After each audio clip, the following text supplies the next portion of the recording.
கோவில் ரகசியம். வில்வத்தின் நடுவில் லிங்கம். அருள்மிகு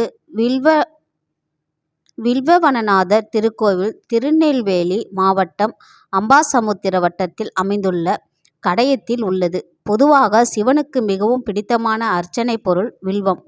அந்த வில்வத்தின் பெயரையே சுவாமி இங்கு தனக்கு பெயராக சூடிக்கொண்டுள்ளார். மேலும் மகாகவி பாரதியார் இக்கோவில் முன்பு உள்ள தட்டப்பாறையில் அமர்ந்து தான் காணி நிலம் வேண்டும், பராசக்தி காணி நிலம் வேண்டும் என்ற புகழ்பெற்ற பாடலை எழுதினார். தேவர்கள் வளர்த்த மரம்.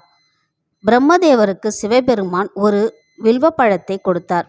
அதை மூன்றாக உடைத்த பிரம்மா ஒன்றை கைலாய மலையிலும், இன்னொன்றை பாரதத்தின் நடுவிலுள்ள மேருமலையிலும், மற்றொன்றை தென்பொதிகை சாரலிலுள்ள துவாத சாந்தவனத்திலும் நட்டார்.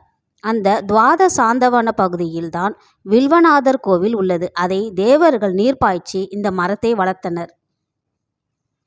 அதிசய லிங்கம். தற்போது கோவிலுக்குள் உள்ள வில்வ மரத்தில் எப்போதாவது தான் காய் காய்க்கும். இதை எடுத்து உடைத்தால் உள்ளே சிவலிங்க பானம் இருக்கும் என்பது குறிப்பிடத்தக்கது.